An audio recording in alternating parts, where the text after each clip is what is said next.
نحمده ونصلي على رسوله الكريم أما بعد فأعوذ بالله من الشيطان الرجيم بسم الله الرحمن الرحيم لقد كان لكم في رسول الله أسوة حسنة وقال رسول الله صلى الله عليه وسلم بلغوا عني ولو آية أو كما قال عليه الصلاة والسلام ঐতিহ্যবাহী দ্বীনী ধারা মাদ্রাসা আবু হুরায়রা রাদিয়াল্লাহু তাআলা আনহু কর্তৃক আয়োজিত অধ্যকার আড়ম্বরপূর্ণ সেমিনারের সম্মানিত সভাপতি, ন্যায়ের মানদণ্ড হাতে বিজ্ঞ বিচারকদ্বয়, সুদক্ষ উপস্থাপক ও আমার সামনে উপস্থিত আজকের সুখী সকলকে মুবারকবাদ জানিয়ে শুরু করছি নির্ধারিত বিষয়সমূহ থেকে আমার আলোচ্য বিষয় রাসূল সাল্লাল্লাহু আলাইহি ওয়াসাল্লামের মাদানী জিন্দেগি। এ বিষয়ে আমি আপনাদের সামনে কিঞ্চিত আলোকপাত করার প্রয়াস চালাবো। ওয়া মা তাওফীকি ইল্লা বিল্লাহ। প্রিয় উপস্থিতি, আজ থেকে প্রায় ১৫০০ বছর আগে যখন পৃথিবীতে সূর্যের আলো ছিল, চাঁদের জ্যোৎস্নাও ছিল, তবুও পুরো বিশ্ব জাহান ছিল গুমরাহির অন্ধকারে নিমজ্জিত। সত্যি কথা বলতে মানুষ তখন মানুষ ছিল না, ২ পায়ের মানুষ যেন ৪ পায়ের পশু কিংবা আরও কারাত ছিল। মুহতারাম হাজিরিন, কিন্তু আল্লাহ সুবহানাহু ওয়া তাআলা ইচ্ছা করলেন মানব জাতির জন্য এমন একজন রাসূল পাঠাবেন, পথ হারা মানুষকে যিনি আল্লাহর পথে ডাকবেন এবং গুমরাহির অন্ধকার থেকে হেদায়েতের আলোতে টেনে আনবেন। তিনি হবেন বিশ্ব নবী, সর্বশেষ ও সর্বশ্রেষ্ঠ নবী, যার নামটা তিনি লৌহে মাহফুজে লিখে রেখেছিলেন ১০০০ বছর আগেই। তিনি কোরআনে ঘোষণা করেন ইয়াতি মিন বাদি ইসমুহু আহমদ। প্রিয় উপস্থিতি, দিন গেল, মাস গেল, একে একে অনেকটি বছরও অতিবাহিত হয়ে গেল। জাহানের সর্দার নবী বড় হতে লাগলেন, এক সময় তপ্পকে যুবকে পরিণত হলেন। এমনকি এক সময় বালাগ আরবাঈনা সানা, তখন মহানবী সাল্লাল্লাহু আলাইহি ওয়াসাল্লাম হেরা পর্বতের নির্জন গুহায় বসে গভীর ধ্যানে মগ্ন থাকতেন। অবশেষে একদিন জিবরাইল আলাইহিস সালাতু ওয়াস সালাম আল্লাহ তাআলার তরফ থেকে ওহী নিয়ে আসলেন এবং বললেন ইকরা বিসমি রাব্বিকাল্লাযী খালাক। এরপর থেকে মহানবী সাল্লাল্লাহু আলাইহি ওয়াসাল্লাম নিরলসভাবে দাওয়াতের কাজ করে যেতে লাগলেন। হজের মৌসুমে মানুষের তাবুতে গিয়ে ইসলামের দাওয়াত দিতেন এবং আল্লাহর কালাম শোনাতেন। এভাবে সারা আরবে ইসলামের আওয়াজ পৌঁছে গেল এবং এভাবে মক্কা থেকে প্রায় ৩০০ মাইল দূরে মদিনার ৬ জন লোক নববী ১০ম বছরে ইসলাম কবুল করলো। পরের বছর আরও ৭ জন, তারপর নবুয়তের ১৩তম বছরে ৭৫ জন লোকের এক বিশাল কাফেরা নবীজির হাতে হাত রেখে ইসলাম কবুল করলো এবং তারা নবীজিকে মদিনায় চলে যাওয়ার অনুরোধ করতে লাগলো। অন্যদিকে ঘুমের ঘরে আল্লাহ তাআলা হিজরতের আদেশ জানিয়ে দিলেন। অবশেষে সাথী আবু বকরকে নিয়ে ৬২২ খ্রিস্টাব্দে ১৪ই অক্টোবর মক্কা থেকে হিজরত করে মদিনার পথে যাত্রা শুরু করেন। প্রতিমধ্যে ১৪ দিন কুবায় অবস্থান করে ৫ নভেম্বর মদিনায় গমন করেন। মুহতারাম হাজিরিন, মক্কার কাফেরদের মূর্খতা ও সীমালঙ্ঘন এমন এক মহামানবের কল্যাণ ও বরকত থেকে তাদের বঞ্চিত করে দিয়েছিল, যার দুচক ছিল বিশ্বজয়ের হাতছানি। কথায় আছে, গাছ কখনো তার ফলের স্বাদ গ্রহণ করতে পারে না, তেমনি কাফেররা তাদের অজ্ঞতা ও মিথ্যার পূজার কারণে সত্যের সূর্যের কিরণ থেকে আলো গ্রহণ করতে পারেনি। মদিনাবাসী এই মহা সৌভাগ্যের মালিক হয়। প্রিয় উপস্থিতি, মহানবী যেদিন থেকে মদিনায় আগমন করেন সেদিন থেকে হিজরি বর্ষে গণনা শুরু হয়। আর প্রথম হিজরিতেই প্রাতৃত্ব বন্ধন প্রতিষ্ঠা, আজানের সূচনা, মসজিদে নববী নির্মাণ সহ আর অসংখ্য কল্যাণকর কাজ আঞ্জাম দেন।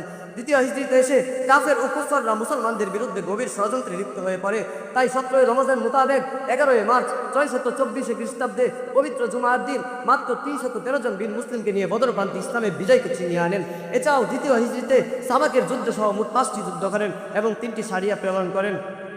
অতঃপর তৃতীয় হিজরির শাওয়াল মাসে মুসলমানদের ঈমান আমলের হেফাজতের জন্য ৩০০০ মুশরিকের মোকাবেলায় মাত্র ৬৫০ জনকে নিয়ে উহুদ প্রান্তে যুদ্ধের নেতৃত্ব দেন। সম্মানিত উপস্থিতি, ১৪th হিজরিতে মহানবী সাল্লাল্লাহু আলাইহি ওয়াসাল্লাম সশরীরে ২টি যুদ্ধ করেন এবং ৪টি সারিয়া প্রেরণ করেন। এবছরই হযরত যায়নাব বিনতে হুযাইমা রাদিয়াল্লাহু তাআলা আনহাকে বিবাহ করেন। অতঃপর পঞ্চম হিজরির শাওয়াল মাস মোতাবেক ৬২৭ খ্রিস্টাব্দে মুসলমানদের সীমান্ত রক্ষার জন্য ২৪,০০০ কাফেরের মোকাবেলায় মাত্র ৩,০০০ মুসলিম সেনা নিয়ে মহানবী সাল্লাল্লাহু আলাইহি ওয়াসাল্লাম যে ইতিহাস রচনা করেছিলেন তা ইতিহাসের পাতায় আজীবন সোনালী হরফে লেখা হয়ে থাকবে। ষষ্ঠ হিজরিতে এসে হুদায়বিয়ার সন্ধি চুক্তি সংগঠিত হওয়ার পূর্বে সাহাবাদের নিকট থেকে রাসূল সাল্লাল্লাহু আলাইহি ওয়াসাল্লাম হযরত উসমান হত্যার বদলা নেওয়ার জন্য বাইয়াতে রিদওয়ান গ্রহণ করেন। তখন সাহাবা ইকরাম দীপ্ত কণ্ঠে ঘোষণা করেন নাহনুল্লাযীনা বায়াউ মুহাম্মাদান আলাল জিবাদি মা বাগিনা আবাদান। প্রিয় উপস্থিতি, অষ্টম হিজরির 10 রমজান মোতাবেক মাত্র ১০,০০০ লড়াকু সৈনিক নিয়ে মক্কা বিজয় করেন এবং বজ্রকণ্ঠে জানিয়ে দেন জাল হক ওয়া যাহাকাল বাতিল। দশম হিজরিতে নবী আরবি সাল্লাল্লাহু আলাইহি ওয়াসাল্লাম বিদায় হজ পালন করেন এবং এক ঐতিহাসিক ভাষণের মাধ্যমে নবুয়তি দায়িত্বের আনুষ্ঠানিক সমাপ্তি ঘোষণা করেন। তিনি বলেন বাল্লিগু আন্নী ওয়ালাউ আয়া।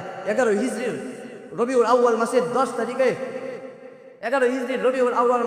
তারিখে 11 হিজরি রবিউল আউয়াল মাসের 12 তারিখে 10 দিন অসুস্থ থাকার পরে এই নশ্বর পৃথিবী ত্যাগ করেন। মুহতারাম হাজিরিন, রাসূল সাল্লাল্লাহু আলাইহি ওয়াসাল্লামের এই 10 বছরের সংক্ষিপ্ত মাদানী জিন্দেগিতে এগুলো ছাড়াও আরও অসংখ্য অবৈধ এমন সব আদর্শ বাস্তবায়ন করে গেছেন যেগুলো এই স্বল্প সময়ে গণ্ডিতে আবদ্ধ করা সম্ভব নয়। যেমন বহু যুগ ধরে চলে আসা আউস ও কাজরা যুদ্ধকে মিটিয়ে দেন হাজার ধ্বংসের উৎসব ওয়াসের যুদ্ধকেও, এবং এই অল্প সময়ের মধ্যেই বিশ্বের সবচেয়ে অবহেলিত নারী জাতিকেও শ্রেষ্ঠত্বের আসনে সমাসীন করেন এবং ঘোষণা করেন আল জান্নাতু তাহতা আকদামিকুম উম্মাহাত। এবং এই অল্প সময়ের মধ্যেই তিনি নিজ সাথীদেরকে এমন সোনালী মানুষে পরিণত করেছিলেন যাদের শুধু তরবারি দেখে নয় বরং আখলাক দেখেও মুসলমান হয়েছিল হাজার হাজার ইহুদি ও খ্রিস্টান।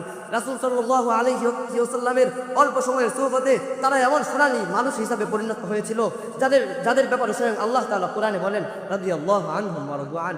প্রিয় উপস্থিতি, কিন্তু দুঃখজনক হলেও বাস্তব সত্য এই যে আজ আমার দেশের কতিপয় প্রগতিশীল নাস্তিকরা আমার রাসূলের সোনালী যুগকে ওল্ড মডেল নামে স্লোগান দিয়ে যুবকদেরকে নাস্তিকতার শিক্ষায় শিক্ষিত করার হীন পায় তারা চালিয়ে যাচ্ছে।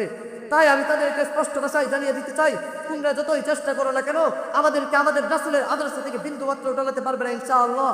এর জন্য যদি জেলে যেতে হয় তাহলে আমরা জেলেই যাব, এর জন্য যদি সাগর পরিমাণ রক্তের প্রয়োজন হয় আমরা সাগর পরিমাণ রক্ত ঢেলে দেব, তবু আমরা আমাদের নবীর আদর্শের উপরে জীবন পরিচালনা করবো ইনশাআল্লাহ। আল্লাহ তাআলা আমাদের সকলকে কবুল করুন। নাসরুম মিনাল্লাহি ওয়া ফাতহুন করিব। আসসালামু আলাইকুম ওয়া রাহমাতুল্লাহি ওয়া বারাকাতুহু।